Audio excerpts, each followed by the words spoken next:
Here we go.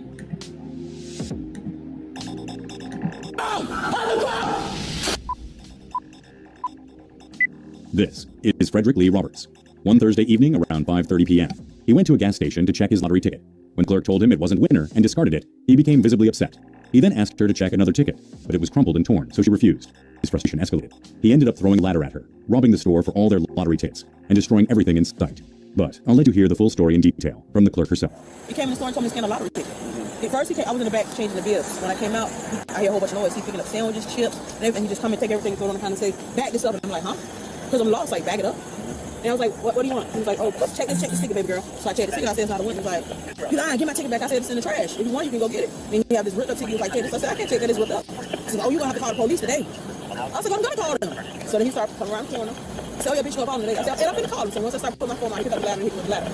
He hit me one time. I said, hey, you going to get out of our stuff. So he kept coming towards me with the ladder. He hit me again. He hit me the second time. I'm not going to lie, I seen these scissors. I picked these scissors up. I said, oh, you going to get out of our store today. And I'm still calling the police. So that time, he tried to hit me again. By that time, when he showed again, I felt this little thing that we have a little flap. Yeah. I felt it up. So once I go through that, I guess he said, fuck me. He started getting lottery tickets. He was ripping the whole lottery thing out of the thing. There's 3 bags that are set up stuff with lottery tickets. He's shoving those lottery tickets in the back? Then there's some lottery tickets over the counter. Okay. He threw those over the counter. He was shoving the bags of sandwiches and all inside the bag. Okay. So then, while I'm standing around the corner, still recording him on my phone and talking to the police on the phone, he stood stuff in the bag. So the girl was like, bro, you gonna go to jail? Like, why you hitting this girl? Like, get out the store. But he's like, fuck that. I'm taking this shit. That bitch wanna call the police? I said, I'm on the phone with the police. So he still stuffing stuff in the bag. He turns around, take blunts off the thing. He takes blunts off the all I think is like, oh Lord, this man can get my purse, all my information. Yeah. But I was like, I ain't going, no, you're gonna get out the door. So by the time the guy in the orange shirt, like, police people, so I hear y'all coming. So I locked the door, no, you're not going nowhere without something. I understand it was a wrong idea for me to lock the door. We take a loss at this for too much. So I locked the door. Y'all right up the corner, right up the street, so I hear you. So I locked the door. So once he see me lock the door, he said, bitch, you lock that door? Yeah, you're not going nowhere without stuff. He picked up the trash can. He throw the trash can at me.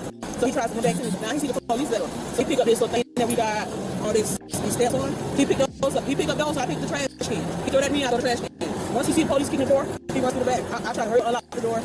By the time I tell him to go through the back, I don't know if he bust out the back door, because we keep the door locked. So apparently he must have busted out the back door. They got him now.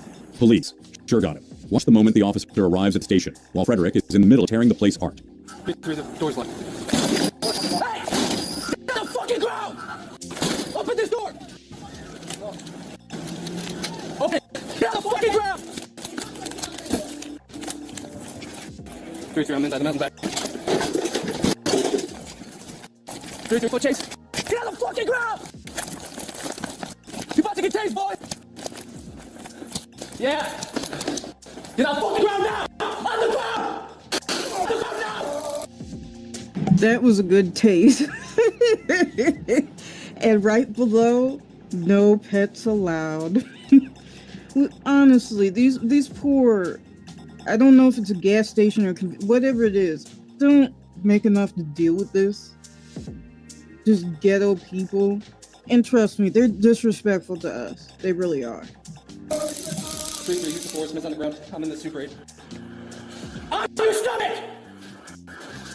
Put your hands behind your back now!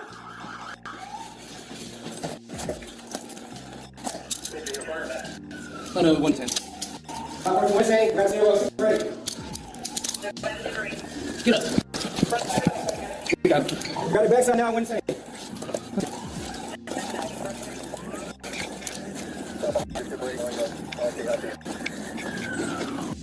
3-3, we'll be going back to my car in the front. 4 miles, keep up with the channel. Responding, he's slow down.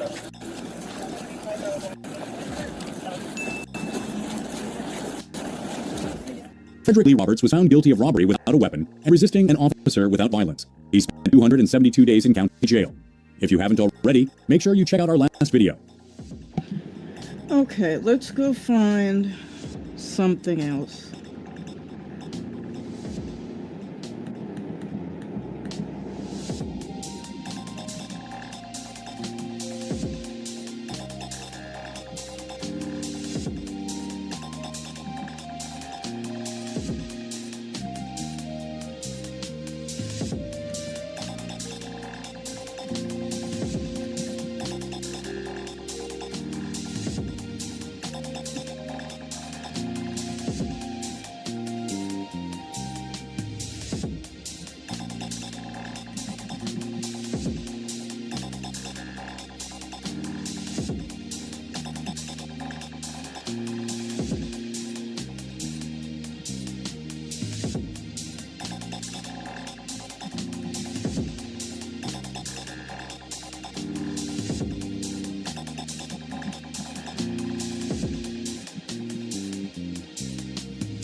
Okay.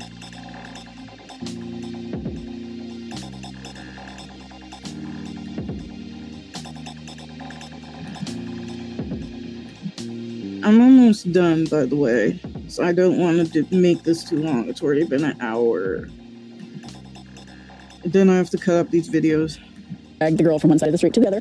Tonight, new video shows neighbors scrambling to help a woman who was viciously mauled by 2 dogs in Auburn. The neighbors say the dogs came from a long-time problem property that's been taken over by squatters near Thomas Jefferson High School. Como Tammy Matassa live tonight in Auburn with the very latest. Tammy, how's that woman doing tonight? Preston, last check, she is still in critical condition after that horrifying attack. You know, Good Samaritans who ran to help her are still reeling from what they saw, and they tell me it should have never happened. The commotion and horror played out on this ring surveillance video, but we're not showing the attack. Michelle Probin heard screaming, then rushed outside to see 2 dogs viciously dragging a young woman across the street. It should never happened to her. There is no reason. Michelle grabbed a bat, handed it to another neighbor who swung at the pit bull and pit bull mixed dogs, but he got bit too. And I literally watched the dogs drag the girl from No one thought to get a gun? That'll take care of it. one side of the street to the other and sit there and yank on her arms. She had a bloody face and all parts of her body. The dogs had ripped her clothes off.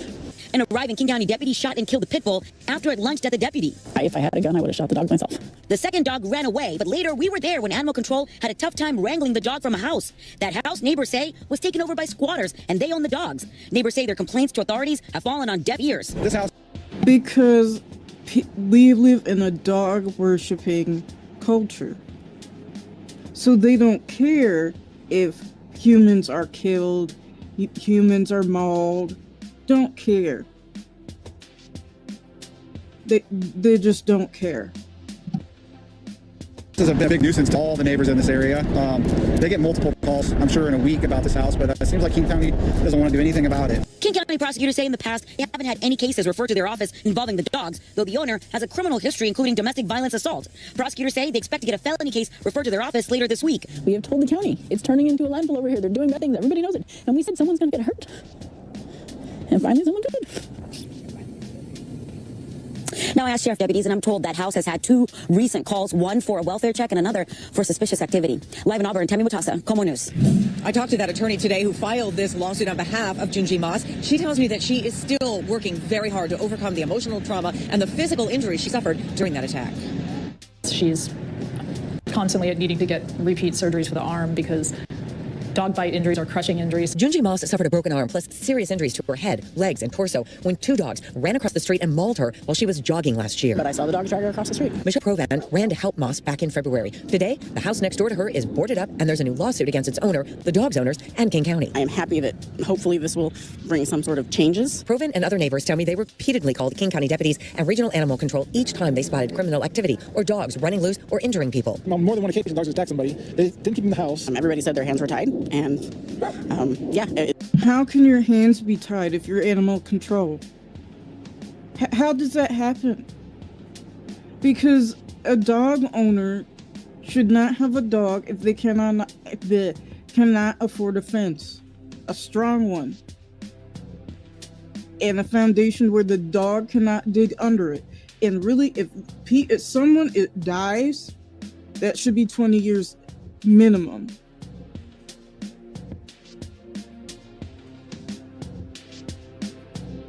$20 to $25 minimum if your dog kills someone. Because there's no reason for it. Because the excuse is, well, the dog is just protecting itself and it doesn't know. This woman wasn't in its property. The dogs like this don't seem to know where their property is, especially if they're roaming the streets. So they're not defending their property. They're not defending their owner. They're just mauling people. And a dog like that needs to go. it was past the buck. The lawsuit chronicles some of those calls dating back several years before the attack on Moss. Shortly after the attack she suffered, the county gave people living there notice that they had to get out. The house was then boarded up 6 weeks later. It shouldn't take money to get hurt to make them do something basic. These dogs were perpetually vicious. Attorney Gemma Zanowski, who filed the lawsuit on behalf of Moss, tells me the county reached a systemic level of failure. This was not just the involvement of animal control or the King County Sheriff or code enforcement or the prosecutor's office. These residents contacted all of these entities and all of these officials trying to get somebody to come out and use the authority that they had to do something about this. Because they're dog lovers. They're not going to do anything. They put vicious test tube baby Frankenstein beasts over human life.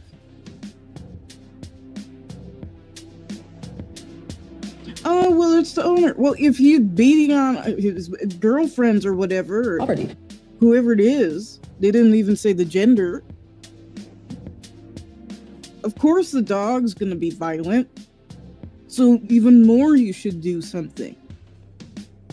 Anyway. I'll see you all later, and I'll be recording this and cutting it into video.